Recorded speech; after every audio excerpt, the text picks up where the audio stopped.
Hey everybody, I'm Jay Schellen, drummer for Raiding the Rock Vaults here at the New Tropicana in Las Vegas. It's kind of like a drumhead chronological history. You know, I figured better that they're up on the wall than they're stuck inside a box somewhere, you know. So anyway, this is the first Hurricane drumhead when we first started in '85. And it was funny, Michael was just in here. His brother promoted a concert for us way back when. There he goes right there. And it was a sticker head because that's all that they did back then, you know. They didn't have all the cool graphics now. This was the Over the Edge. In many videos, that one that we did for Over the Edge, we did some videos in Times Square, up where they dropped the ball for you know, New Year's Eve and everything. It was bitching. It was pretty cool, man. Kelly hung off the building. It was insane. He's nuts. They tied a rope to him, and he literally laid over on the building in the Over the Edge. What year was that? That would have been, I think, 87, 88, I think. And then this is the Slave to the Thrill. This is when Doug Aldrich joined the band, and we were touring on that record, which was fantastic. Did a bunch of great videos for that. It was fun having Doug around, that's for sure, man. He was ripping it up. This little guy, I had 4 bass drums, basically. So 2 24s and then 2 18s. And I reversed the pedals, so I had 4 pedals, and I could go out to the little guys out there and all that, and they were lit from behind, which is kind of cool. Check it out. You know, so anyway, Rockwood is a very renowned tattoo artist. Did that head for me.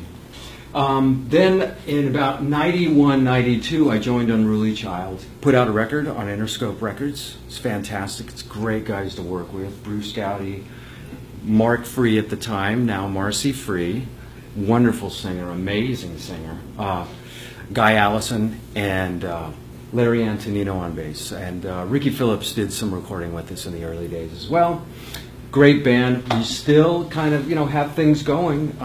We did some European shows, must have been 2 years, 3 years ago now, I think. Still sounding amazing. This is the band that Billy Sherwood and I had with Chris Squire called Conspiracy. Did several records, really fun stuff. We did a live video as well, which was really cool because we did Hold Out Your Hand and By My Side, which Chris hadn't performed that at that time live since he did it with Bill Bruford and the orchestra years and years and years ago. So that was fun. I had to cajole him into that, actually. Every day at rehearsal, I charted it out. So I was doing Bill's parts just perfect and exact. And every day I just throw a little bit out at him.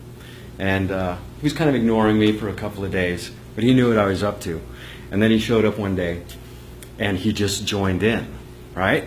And we started playing a couple riffs. Then, you know, Billy corralled us and said, okay, enough of that, we got work to do, right? So then we got back to work. The next day he showed up, and he started singing and playing it. It was amazing. It was fantastic. So that was a highlight of that whole thing. That was just an amazing time.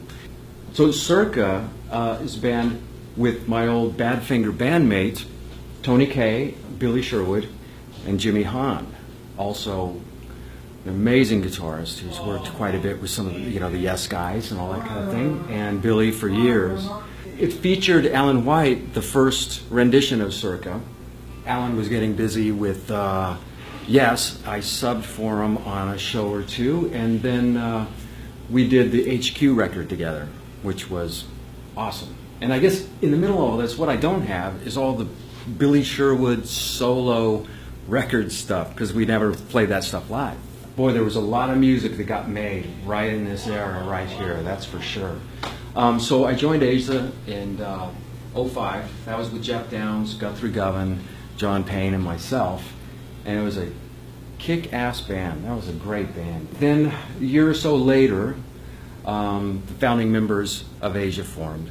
And we were continuing on with Asia featuring John Payne. But in the middle of all that was GPS, which Govan, Payne, Schellen, so to speak. Not really, I think, but it just worked out that way. Ryo Okamoto came in with us on keyboards. We did get out and tour that record in Europe and Japan. And this is a Final to Asia featuring John Payne, which we did many, many shows with that. Then finally, here we have our beloved Raiding the Rock Vault head, right here. That kind of is a basic chronological order, just missing the Badfinger bass drum head. Also there was Stone Fury in there in the mix and several others, but anyway, you get the idea. Drummers get around, right? This is the pre-show quick tune, the quiet tune. There's people already loaded in the theater by the time we get done with our signing and up here like this, so it's kind of like tuning like this, just by feel, which is kind of interesting. But after what, almost 600 shows, kind of got a feel for it. One thing that's very cool that I just did, shoot down here for a second, way down here. We do All Right Now, right? And it features a clave that plays throughout the whole song. So I made this clave so that the beat, I got the clave that goes all the way through the song. So that's kind of cool. I think that's a detail. We really like to get into details like that to make it sound as much like, you know, the record as we possibly can.